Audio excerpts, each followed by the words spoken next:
Good evening and welcome to our Thursday night class. Tonight is Thursday night, October 21st, 2021. Tonight we pay tribute to Rabbi Dr. Mordechai Glick, Zecher Tzaddik Livracha, of blessed memory. Passed away early yesterday morning. Many of us had the privilege to know him, some of us for a number of years, others of us for many years, and some of us perhaps did not know him. But I'd like to share a number of insights to pay tribute to Rabbi Glick this evening. A man once came to the Maggid of Mezrich, one of the great early Hasidic masters, and he said, "Maggid, tell me, how can a person truly fulfill what our rabbis tell us, that we are required to thank God for the bad just as we thank God for the good?" A passage in the Talmud, Masechta Brachos. How can a person truly fulfill that? The Maggid said to this man, I really haven't suffered in my life. I haven't been tested in this way. And so I really can't answer you. You need to go to someone who has suffered, who has endured difficulty, and they'll be able to answer your question. Go to Reb Zusha. Reb Zusha has led a miserable life of poverty, of sickness, of persecution. Ask him how it's possible to bless God for the bad just as we bless God for the good.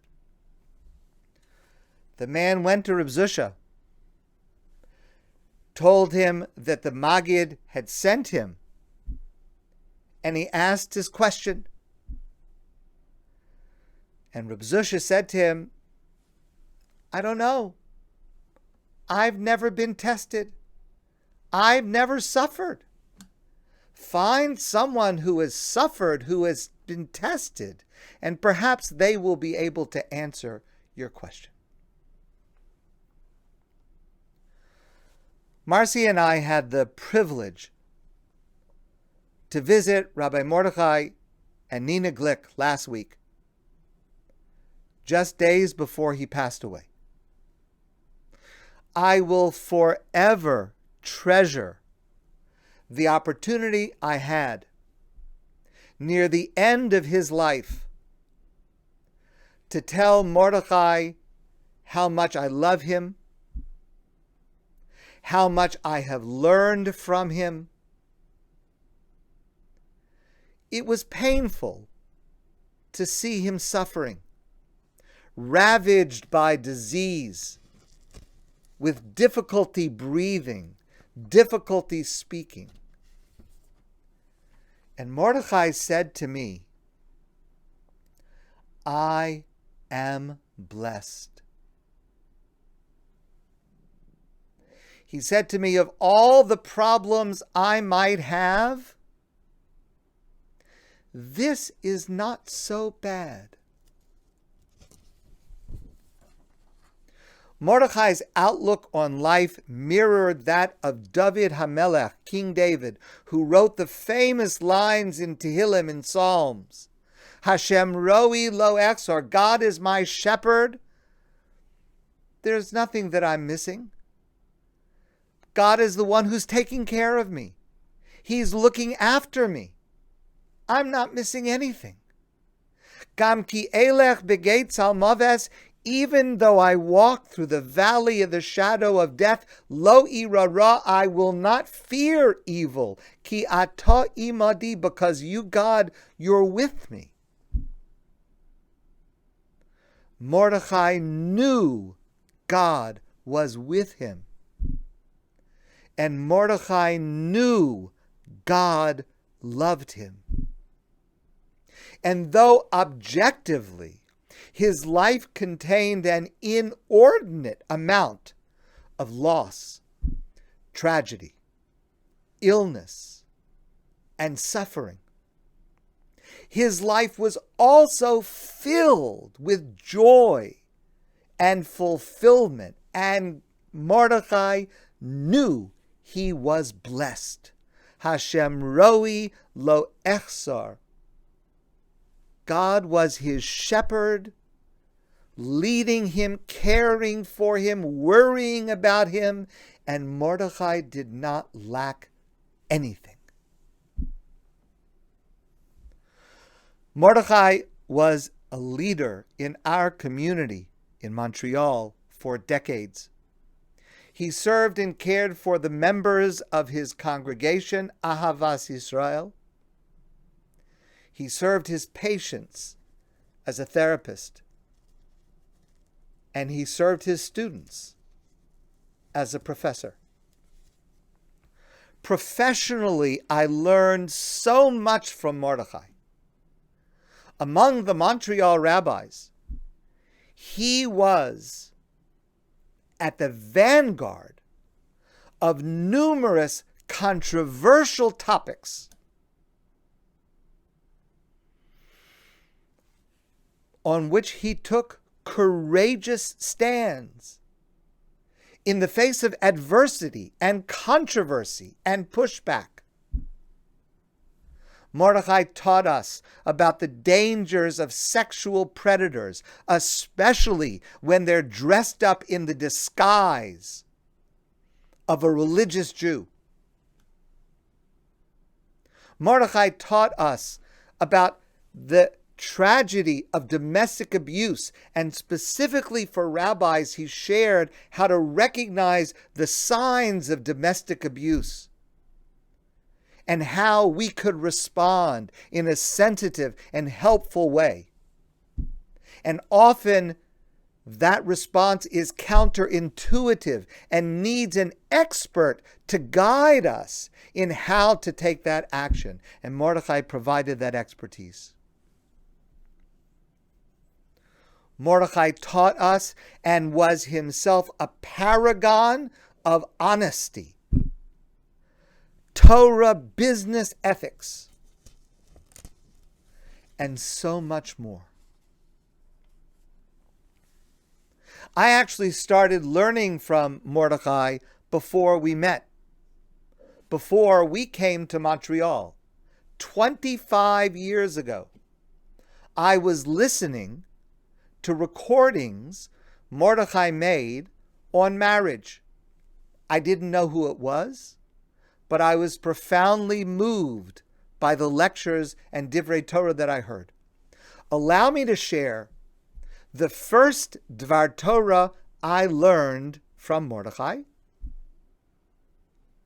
It's a Dvar Torah that has influenced me since I shared it in 1996. Now, the Dvar Torah that I want to share with you now is mine, but it is based primarily on a lecture I heard from Mordechai Glick. In just a few weeks in the Torah, we will read that Yaakov leaves home and is searching for a wife and finds Rachel, and they decide to marry. But Rachel's father, Lavan, tricks Yaakov and substitutes Rachel's sister Leah at the wedding ceremony. And the Torah tells us, Vayihi baboker, and it was the next morning, V'hinehi Leah. Behold, Yaakov is married to Leah. Vayomer el Lavan, and Yaakov says to Lavan, Mazo sasi li, what did you do to me? Halo barachel avadati imach. I worked for you on the condition that I would be able to marry Rachel. We had an agreement that I was going to marry Rachel. V'lama rimi sani, why did you trick me? Why did you fool me by substituting Leah instead of Rachel? Let me ask a question. Why didn't Yaakov simply divorce Leah and marry Rachel? It was a mistake. Actually, according to Jewish law, it may not have even been necessary to have a divorce. It could have simply been annulled. It was a mekaktos. It was a marriage under false pretenses. It probably didn't even exist in accordance with Jewish law. Why didn't Yaakov do that? So what I want to share with you, which comes from Mordechai, is a yesod. It is a basic, fundamental principle. And if you will absorb this, it will change your life. One of the most serious social problems in the world, certainly in North America, in the wider community, and in the Jewish community as well, is the terribly high rate of divorce. And the rates are going up. Not only in the Jewish community, in the religious Jewish community, the rates are going up. Why? Now, you may not believe me when I say this, but I ask you to just hear me out. One of the main reasons for the precipitous rise in divorce today is because people try so hard to find the right person to marry.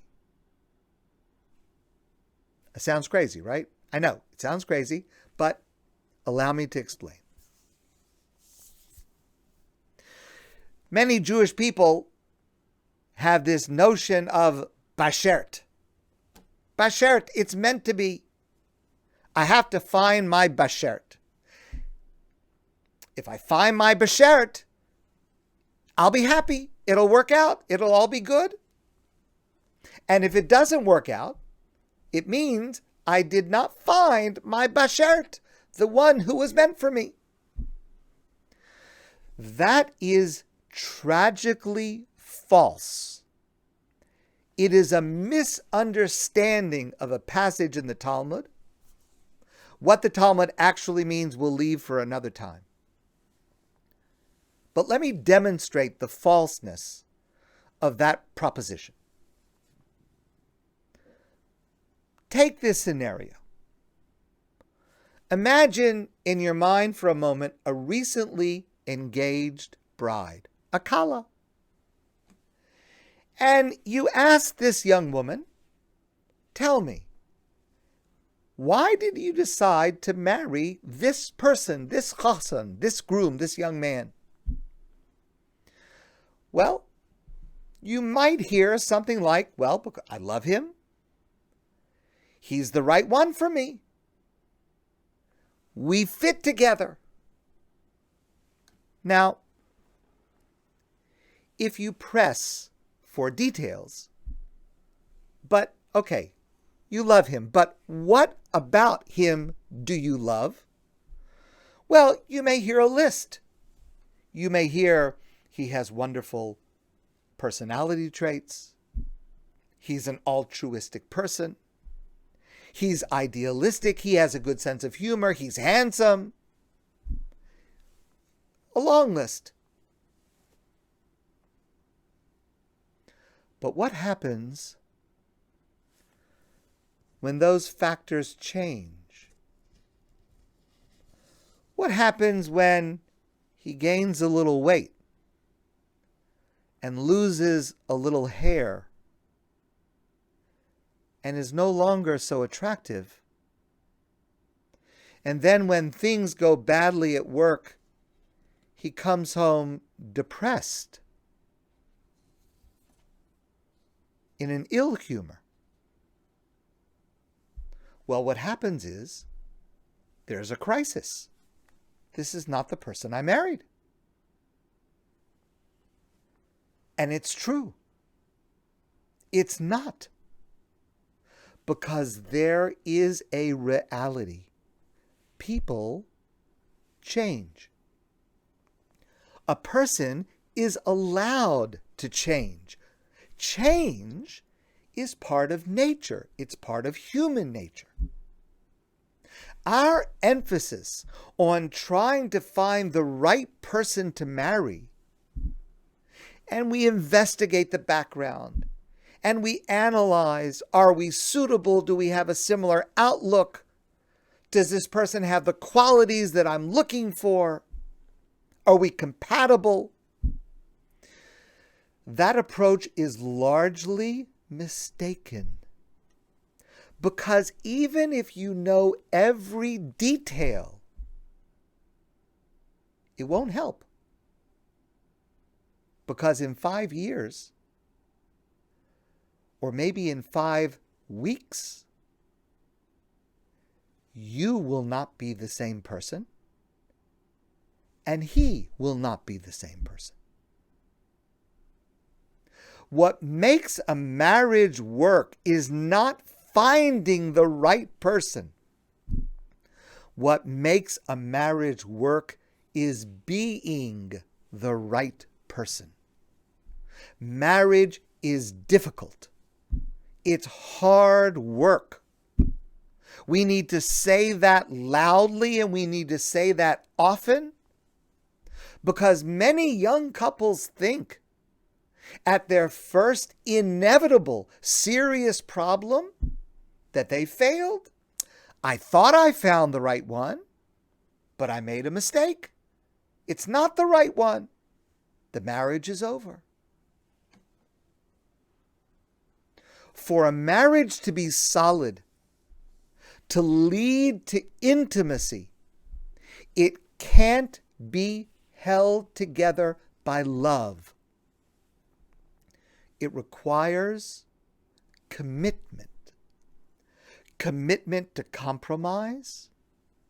Commitment to realizing the other person sees things differently than I see them, and feels differently than I feel, and has different fears and different dreams. It requires the commitment to work on a problem. And this is very hard to accept. Even when a couple goes to therapy, they usually don't go for therapy. Usually, a couple goes to therapy because each of them wants an objective third party to be able to tell the other one that they're wrong. And they both really believe this. Yes, of course, the details are important, and there should be compatibility, and there are things that a person should look for. And of course, in a situation where there is, God forbid, abuse, that cannot be tolerated at all. That's not what I'm talking about. Choosing carefully is important. It does have its place. But none of that is sufficient to assure a happy marriage. And the details that we should be looking for are evidence of commitment to compromise, to work through problems, to recognize the value of another. Yaakov got messed up on the details, but he realized that is not what makes an enriched marriage. And what happened to Yaakov is only a more dramatic version of what happens to every single one of us. The person we marry is not the person we wake up with. If not the next day, then inevitably somewhere down the line. So Yaakov did not marry the right person. It was Leah instead. But Yaakov devoted himself to being the right person for Leah. And it requires work. It requires hard work. It requires constant striving. Mordechai told this story. There was a young couple who was engaged. They were about to get married. And they decided to go to their Rebbe, to their rabbi, to get advice on how to be able to have a strong, solid, loving marriage. The rabbi said, I'd like to speak to each of you separately, individually. First, the chassan, the young man, went in to the study. And the rabbi said to him, you have 90% of the burden to make sure that the marriage succeeds. Your wife will have 10%, but you are 90% responsible that it should work out okay. The young man thought to himself, it didn't really seem fair. I mean, maybe it should be 50-50. But the rabbi said so. So he said, fine, okay, I accept. He goes out, sits in the hallway. The kala comes in. The young woman comes in. She sits down with the rabbi. When she comes out, a few minutes later, he asks her, the young man asks her, what did the rabbi say to you? And she says, I don't believe it. He said to me that I have 90% of the burden of making sure that things work out. You only have 10% of the burden. But that's the reality. And that is the only way marriage will work.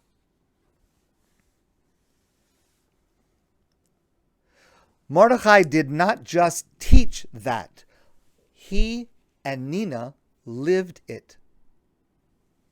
We at Adat had the privilege to host Mordechai and Nina several times as they presented together weekend marriage seminars, as they did for hundreds of audiences across North America. And Marcy and I had the privilege, countless times, to have Mordechai and Nina in our home and to watch them interact. Even in his last days, Mordechai would continuously say to Nina, we know her as Nina, but Mordechai usually called her Devorah. Devorah, I love you so much. You are so beautiful. I am so blessed to be married to you. I must have heard Mordechai say that myself 75 times, 100 times. Nina heard it thousands of times. Now, I want to say this with all of the honesty that I can muster. I do not remotely begin to live up to this. But this teaching of Mordechai's transformed my life. It ennobled my life in a way that never would have happened had I not heard Mordechai say it and seen Mordechai act it. And what it did for me, it did for thousands and thousands of others who heard it as well. Another profound influence Mordechai had for me and on so many others relates to prayer. Mordechai prayed with an intensity, with an exuberance, totally unself-conscious, relating directly, intimately with God. I had the privilege many times to pray beside Mordechai. And each time I felt both the inadequacy of my own prayer and the profound inspiration of his prayer. One of the most moving events in my life occurred in 2007. Mordechai and Nina's daughter, Nama, is profoundly affected by cerebral palsy since childhood. In 2007, Nama was diagnosed with breast cancer, and she was about to undergo surgery. Mordechai arranged a night of prayer at his synagogue, which was then on Park Haven. Perhaps some of you were there. Listen, please, to the wording of the email that he sent announcing this evening of prayer. He wrote, "One of the most amazing things about my daughter, Nama Bracha Glick, is that despite her very significant handicaps, she has an amazing impact on the lives of almost everyone she interacts with. Somehow, though it looks like she takes much from others, she's dependent on others for virtually all of her care, most people who know her are very aware that they take from her much more than they could ever possibly give to her." I want to just personally say, I've had the privilege to recognize the truth of that statement. People often begin their relationship with Nama with what appears to be an act of chesed, kindness and compassion. Maybe they're her counselor. Maybe they go to volunteer to visit her.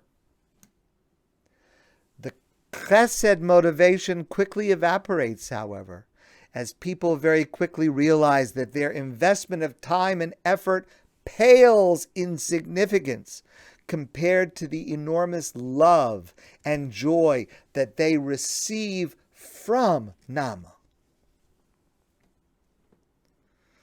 "Nama now needs our help," he wrote in 2007. "She needs our prayers. And therefore I am beseeching you to join a prayer gathering that will take place at Congregation Ahavat Yisrael." I was there that evening. Perhaps some of you were there as well. The intensity of those prayers, led by Mordechai, was unlike anything I have ever experienced. We were beseeching God through Mordechai, and God was listening. And this was a natural expression of Mordechai's connection to prayer throughout his life. Allow me to share another story. This one from about the year 2005. I've shared this story with some of you before.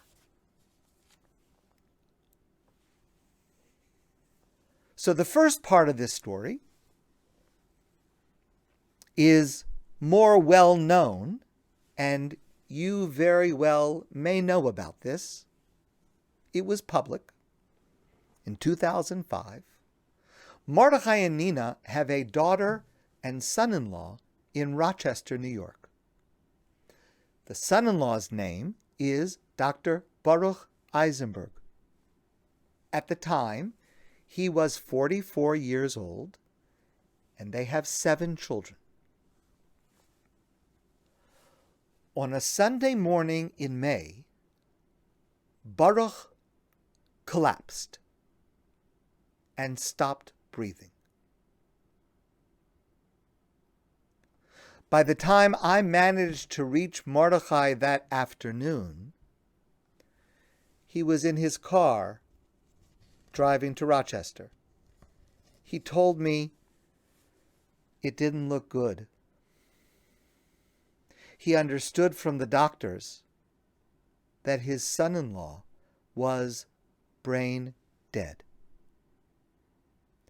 People in different parts of the world gathered to pour out their hearts in prayer in Rochester, in Jerusalem, in Montreal, including at Adath. That was Sunday. On Wednesday, Baruch walked out of intensive care into a regular hospital room. Within 2 weeks, he was at home, fully recovered. It was an absolute, inexplicable, open miracle. A couple of weeks after this, I was speaking to Mordechai. We were talking about the power of prayer. And he said to me, "Do you know what the most remarkable thing is?" Now, I never would have thought to ask him what the most remarkable thing is, because it is pretty obvious that the most remarkable thing is that Baruch recovered from virtually certain death. But that's not what Mordechai said. And what he said is so amazing, I asked his permission to tell this story. And this is what he told me. He told me Baruch has a neighbor in Rochester, a Jewish man, very secular, so much so that this man scoffs at religion. But they're friends. A few days after Baruch came home from the hospital, he was taking a walk outside. And this neighbor says to him, "I know why you got better." Which is a really strange thing to say, considering that no one else has any idea why Baruch got better. On that Sunday night, his doctors gave him a 5% chance of surviving the night. But this secular Jewish neighbor says, "I know why you got better. Because," he says, "I prayed for you." And God was so shocked that I, of all people, would be praying. He had to do something. So Mordechai said to me, the most remarkable aspect of this whole story is the way it drew people closer to God through prayer. I learned, he said, that prayer, especially when shared by many people, can bring miracles, even when God chooses not to grant our wish. That is what Mordechai taught. And that is what Mordechai lived. He drew countless people closer to God through prayer and through Torah and through kindness and through integrity.